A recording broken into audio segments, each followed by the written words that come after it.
To run comps through Automate REI, you're first going to want to search the address in the address bar that you're looking to run comps on.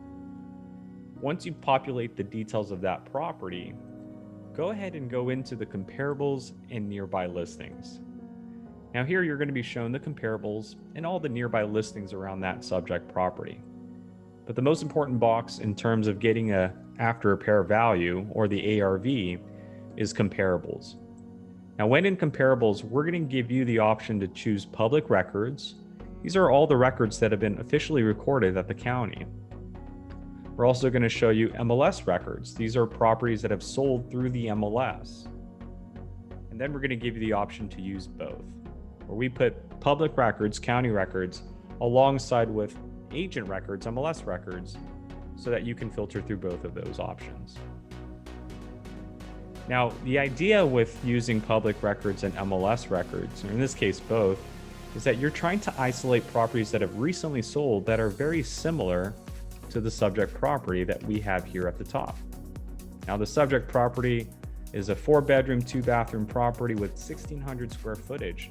So that's what we're going to look for. 4-bedroom minimum, 2-bathroom minimum. We can apply year built. We can also do the square footage. Now we're dealing with the 1,600, so we're going to look for 1,500 to 1,700. And what that will do is isolate the results that are within that range. From there, we can control the type of MLS records we're looking for. Best practice is to look for sold listings, but feel free to look for active and pending listings if you'd like. Same goes for the sales situation at the county office. You can choose from any of the county recorded sales situations, like a cash transaction, something that was financed by a bank, which is typically the best practice. Now with cash transactions or foreclosure sales, you may get a value that's not a real representation of what the property could sell for after it's been rehabbed. So it's best to choose finance.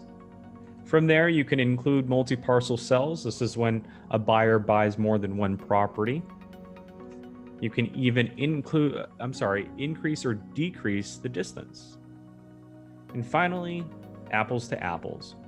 Since you're dealing with a single-family residential property, you're going to want to look for a residential single-family property. Now, after you apply your filters, your results will now be isolated on the right-hand side, but there's still things to look out for. Like, are there any bedrooms that are bigger than 4 bedrooms? Are there any bathrooms that are larger? And we do see, in this case, one example of that. Property that was recorded at the county, and it's the same property that was also recently recorded with the MLS. Other things that you can do are look for photos and ask yourself if these properties were recently rehabbed and sold, and the type of material needed to get that property to sell within that certain range.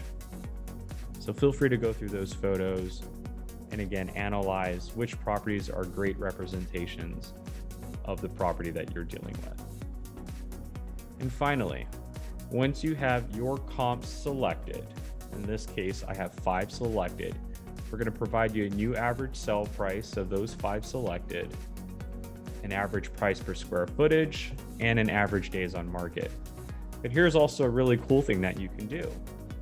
You can go to Actions and View Comps Report. And what that will do is it'll generate a PDF file for you that will take the subject property's details and listing history, along with the comps that you've selected, and put it on a nice report for you. So here you're going to be able to see the low and high and the average value ranges.